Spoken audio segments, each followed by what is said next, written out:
It's good to see you again, my friend. We haven't seen each other since being in Portugal together. A couple months ago. Wasn't that such a cool experience? Unbelievable, wasn't Oh, it? man. It was great having you over there and showing you what they have to offer. And yeah, we had a great time.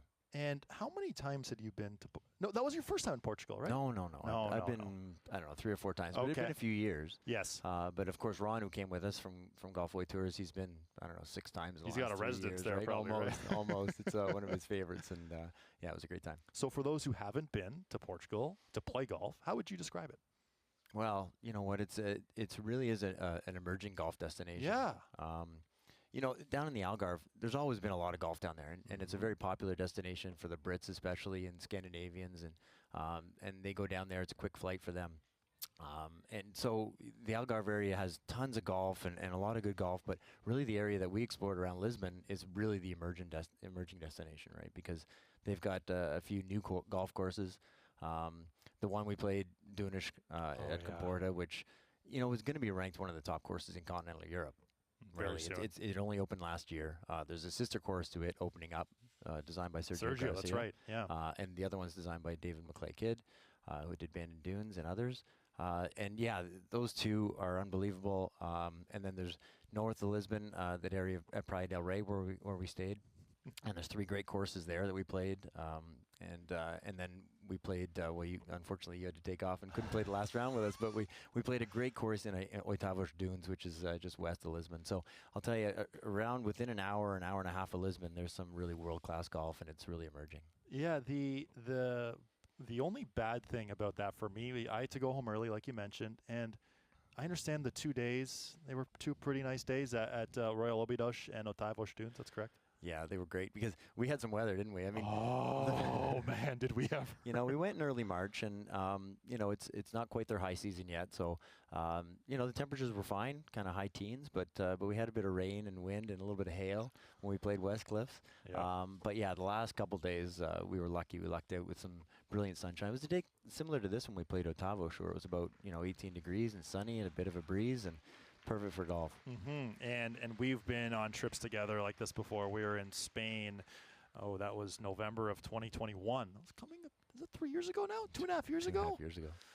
Wow, time is flying so much, or so fast. But we're on these trips, so we're a media partner. There's you and Ron Judge, who is an absolute beauty and a legend from Golf Away Tours, and then there's some PGA of Canada professionals. Tell us about some of the people who we've been on these trips with. Oh, well, a lot of beauty. So we have a partnership. And we're proud partners of the PGA of Canada. So we work with a lot of professionals, curating their trips to all around the world with their members, and we're very proud of that partnership. And on those trips we had some beauties. We had 8 on the first one to Spain, yep, and another 8 over to Portugal. Matt Johnson from Royal Mayfair got to go on both of them. Yeah, Lucky guy. But we had a few from here in Ontario, a few from out in Alberta, and they all got along so great, and we're really, really happy to have them along. Yeah, certainly. We're with TJ Rule from Golf Away Tours here talking about our trip to Portugal, which, if you happen to miss our Portugal travel special, it's still on YouTube. There you go. It's available on YouTube to see each and every destination we went to. And a big part of that trip, obviously the golf was exceptional, but so was the food. Oh. So were the wineries. What was, looking back now as you reflect, what were those experiences like for you? Well, Portugal and Spain are both that way, right? We went to Spain as well. We had some great experiences. So I really liked when we went to that place just south of Lisbon, where I went to that winery where they had the bottles and they put them at the bottom of the ocean. Yes. And so and we purchased a couple of them and got to taste them. And you pull the bottle out and it's covered in barnacles and everything, and you think, what the heck is the barnacle? Is it just a gimmick, right? And it was delicious. It was unbelievable. But they've got some great wines there. And it's funny how they told us that they don't export their wine very often. They like to keep it to themselves, right? They're very selfish that way because their wine is that good. They don't want to give it away, and they have the most amount of grape varietals in the world. So. The wine culture there is unbelievable, and of course the food is so good, and there's such it's all fresh and a lot of fish, and so you go there not just for the golf, but obviously for the experience of the culinary experience and the wine experience. 100%, and I'm glad you mentioned food too, because on our YouTube channel right now, the Monemar restaurant in Lisbon. Do you remember the sea bass, the food when it came out? pretty much on fire. Yeah. What do you remember about that? Oh, just a little bit of salt on it, and it's just so delicious and so light. And honestly, we had some great meals over there, and that one came with a view as well, right on the water in Lisbon. And it's a great spot for food. Is it ever? And I mean, there's so many great memories from there. And I believe it was the last night I was there. We went to Quinta do Sanguinal, and that's where some of their wines are available at the LCBO. That's right. That's right. So there are a few that make it over here that we get over here, but and that was a really cool experience. We had a great tasting there, right? Yes. In their old room with all the barrels and everything, and just awesome, cool experiences. Mm-hmm. And before we move on from Portugal, two of the golf experiences that I remember most, just in terms of how they relate to courses here, are Praia del Rey and West Cliffs. Because honestly, TJ, at some points it felt like we were in Ireland. At some points it felt like we were in Toronto. At some points it felt like we were at Cabot. Yeah. The variety of holes we saw, and especially those like right along the water. I mean, for those who maybe haven't seen our YouTube, our show on YouTube or any of that, how would you describe the experiences playing, especially at those two places, Praia del Rey and West Cliffs? Yeah. And even the third course, Royal Obidos, that's up there at that resort. So they're all right at the resort at Praia del Rey, and they're all so different. And that's what's great about it. They give great variety. And so Royal Obidos is more of a traditional kind of parkland golf course, some ponds and just beautiful scenery, but set back a little bit from the water. And then you got Praia del Rey, which has 9 holes that kind of cut through the trees. And then you head out in the back 9, you get out to 10, and you get to the green, and all of a sudden, boom, the ocean opens up, and you play a few holes along the water, and it's pretty spectacular. And then West Cliffs, which is the newest one, is probably it's the toughest of all of them, right? It's a test, I'll tell you. It's on my scorecard, that. But it certainly gets ranked highest among all of them, and for good reason. It's a pretty spectacular course, some great scenery again, some good challenge, and that's the day where we had some weather. The first 11 or 12 holes were spectacular, and all of a sudden you could feel it coming in, right? And we quickly getting the rain gear on, and all of a sudden we had hail and wind, and then 5 minutes later the sun came back out. Got to finish our round, but the 3 courses are such a great contrast from each other, and make for a great spot to stay for a few days at that resort at Praia del Rey. And that's the beauty. I'm glad you brought up resorts too, because a lot of these trips that you help set up for people, which we'll get into in our next segment, some popular destinations, Ireland, Scotland, etc. You've got to have different hubs. You got to have different places to stay, and we stayed in and saw a number of really cool resorts. The Troy Design Hotel was one for sure, and a couple others that I'm forgetting right now, but that were very elegant and had a lot of great history too, right? Yeah. So the Troy Design Hotel you mentioned is a great spot. Close to the Troy Golf Club, of course, which we didn't talk about, which is another great one around there. That was there. off the hop when we arrived. That's right. Yeah. And it's got a casino in the resort, and it's got a lot of, and you could take a short ferry across the harbor there, and there's lots of restaurants and bars to go to there as well. So it's a great place to stay. And then we stayed at Praia del Rey at the Marriott there, which has a lot to offer because it's a big resort. It obviously has the spa, and it has the pool and all that, but it also has villas that you could rent right off the resort, or part of the resort but out of the hotel, which gives great variety for the type of accommodation that you want to stay in. And the last one, which of course you didn't get to see unfortunately, but the Otavos Hotel, which is a very unique hotel, kind of modern, concrete, high ceilings in the rooms, different style, but it's a place I really love. It's got it's a great location, great views over the sea, and right beside one of the best golf courses in Portugal. And then, the other one that I did see that we did not stay at was the Palacio Ludovice, that hotel, the wine experience we had there, and all of their rooms individually designed. Yeah. And some of their rooms are some of the most highly rated rooms in all of Europe, too, which is also really cool. Yeah, it was. I think it was a royal residence, right? Yes. Back in the day, and it has some unbelievable rooms and suites.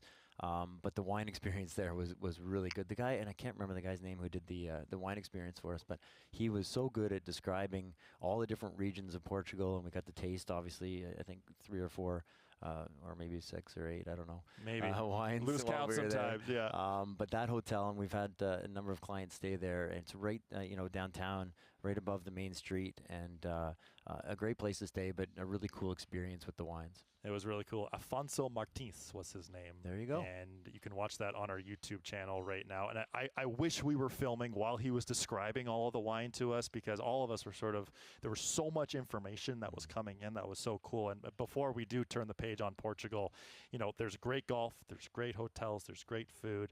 There's also other sporting events that go on in Portugal. And we had quite the experience, didn't we, at the local football match? Yeah, it was a kind of a last-minute decision, and I think half the group decided to stick around in Lisbon for the night, and got to take in a Benfica game. Yes. And it was a Europa League game, so it was a big game against Rangers from Glasgow. Oh yeah. Again, we had a bit of weather that game. It was raining a bit and a little cool, and the Scottish fans at the far end were pretty rambunctious, but we were at the opposite end, and it was an experience, that's for sure. We were right behind the net, right? And we were three rows back. Yeah, and 3 of the 4 goals were scored on that net, and it was a tie game, and so the local fans weren't very happy about the result, but overall it was a cool experience. It really was, and our Golf Away Tours Portugal travel special, again, on our YouTube channel right now. So we just discussed a great trip we went on, set up through you, Golf Away Tours. When we come back here on Golf Talk Canada, we'll tell you how you can set up your bucket list golf trip of a lifetime, and I'm so excited to ask you about your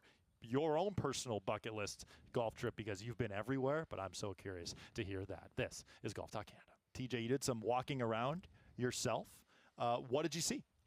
Yeah, it's a great property to watch a golf tournament. Isn't it cool? Yeah, I mean, there's so many great vantage points, and obviously we got a beautiful day here, not a cloud in the sky, and it's a little chilly, but I started over here in the rink hole a little bit, or watched Rory hit a couple shots. Yes. And then walked over to the front 9, and there's a great spot right at the 3rd tee.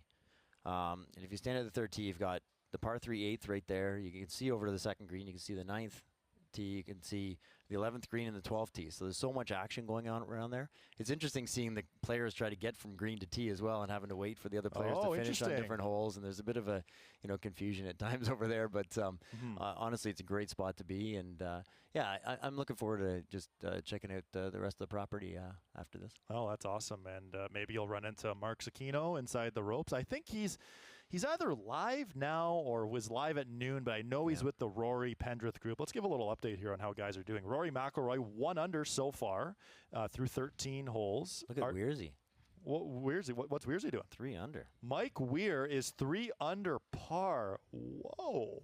How about that? Have you seen Weir up close? Because I don't know about you, TJ, but back in, he went through some health issues, some injury issues, but you see him up close now. Man, the guy does not skip arm day. No, he's fit. He's fit. And I did see him hit a tee shot off of 14 as well. And it's great to see him up there. It's great to see him competing. Yeah, isn't it great? I mean, 3 under par through 12. That's awesome. As for defending champion Nick Taylor, 2 over. Taylor Pendrith, who he's playing with, is 1 over. So challenging conditions here. Sam Burns, your leader, at 6 under par right now. But getting back to some travel here, when people always talk about their bucket list trip, where they want to go, and more often than not, and correct me if I'm wrong, Scotland, Ireland, that's still like the top of the list. Absolutely. Ireland's our most popular destination for good reason. Right.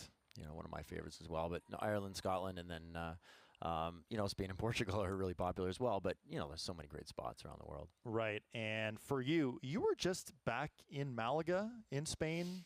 I was. 2 weeks ago or so? Was that just for a conference or another trip? Yeah, conference, and extended a little bit for a little family. Brought the family over, and Lisa and Julian came with me, and we toured around a little bit and saw a bit more of the Costa del Sol, which is an area that we love, and we both got to experience together. But it was nice to be over there for a bit. Oh, 100%.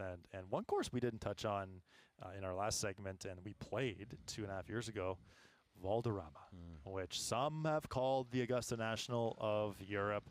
I mean, just if you could reflect and look back, playing Valderrama, the mystique, everything around that place, what do you remember most? It's not just the golf course, right? It's really the experience. You get out of the bus and you come through, and the course opens up in front of you, and it's just kind of one of those wow moments that you get at a golf course. And it's just a special spot, the history there, having the Ryder Cup there in '97, and obviously a number of DP World Tour events, and now lives there. Yep.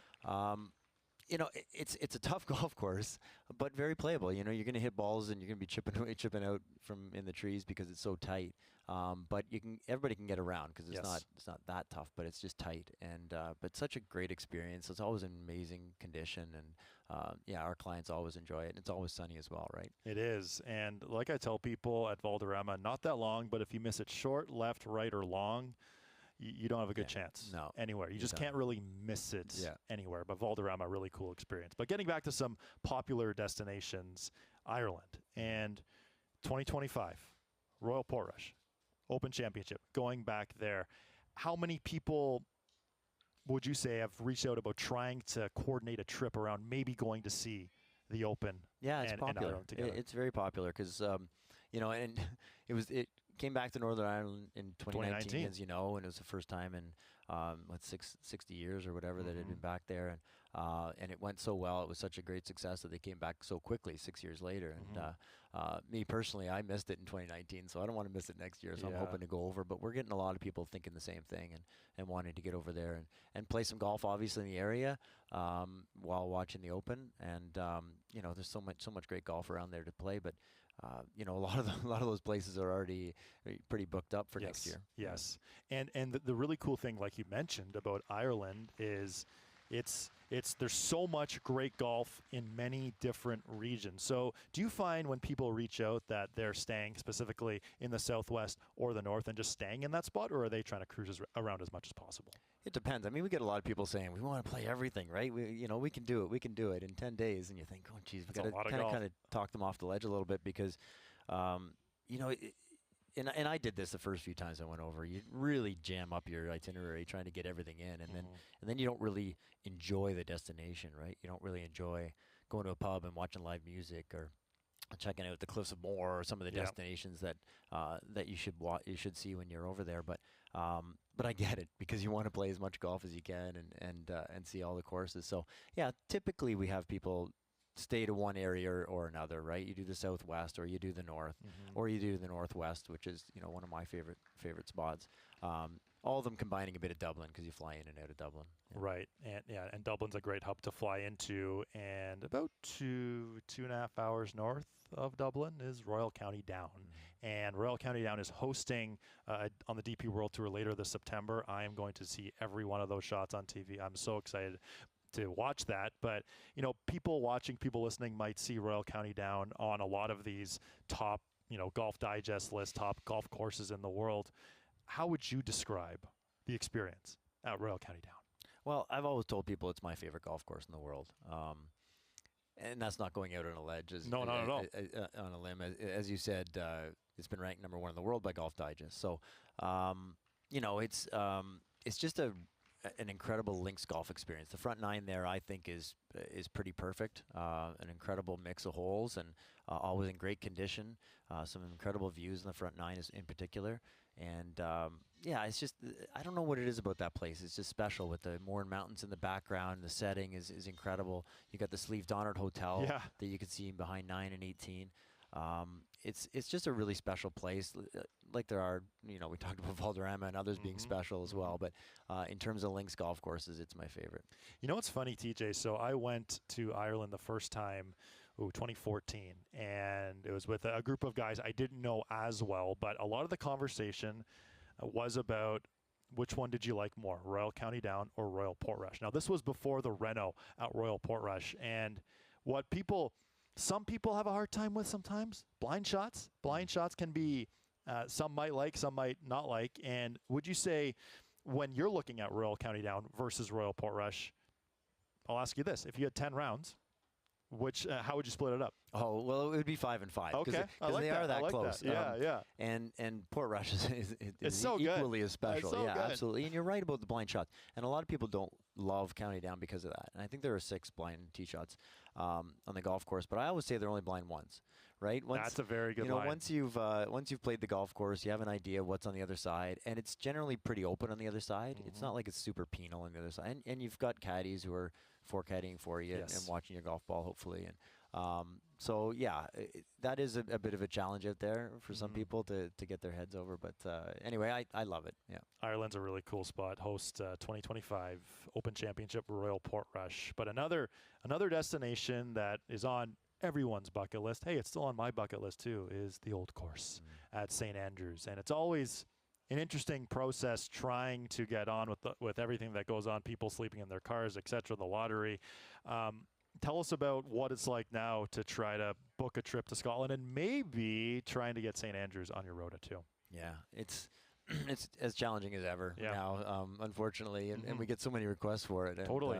There are ways to get on, obviously, and packages that we have, but the pricing is quite a bit more than it used to be, unfortunately, and that's just the way it is. But there's still the lottery that you can go into every August for tee times the next year. So we always tell people to go through that process first. And of course, when you get over there, if you don't have a tee time, you can always go in the 48-hour ballot and apply. 6 days a week. They're not open on Sunday, but every other day you can apply for a tee time through that 48-hour ballot. And the one thing that's interesting about the Old Course, and a lot of people say, well, last worst case scenario, I can line up, and it's true. Totally. You've got that option, but they actually took away the lineup. You don't actually stay outside anymore. So people used to literally show up sometimes 10 o'clock the night before and just stand outside all night and wait for the shop to open to get on. But now they have a process where you actually put in your ballot again the day before as a single. To get filled into one of the spots. So it's a little bit more, a little bit less crazy, I guess, so you don't have to stand outside to do that. So the process changed a bit there. But, it's tough, but it's still possible to get on. And so, I mean, St. Andrews isn't the only amazing golf course there. I mean, there's Carnoustie, there's Kings Barnes. There's so many other courses in Scotland. Would you say average trip, like 10 days or so, 7 to 14 days? What would be the average length of trip that people reach out that they're looking to go on? Yeah, you're pretty much in the ballpark. So some people will go as short as 5 or 6, but typically we see 8 to 10 as the average, and then some people want to extend and make it a 2 week long trip. Maybe they'll do Ireland and Scotland together, and then you can do it in 2 weeks. So, so that's pretty typical. 100%. And I mean, generally, we're flying over to Europe. There are time changes. There's things going on. In terms of when to travel, in terms of time of day, you recommend sort of later in the day. Let's say we're leaving from Pearson.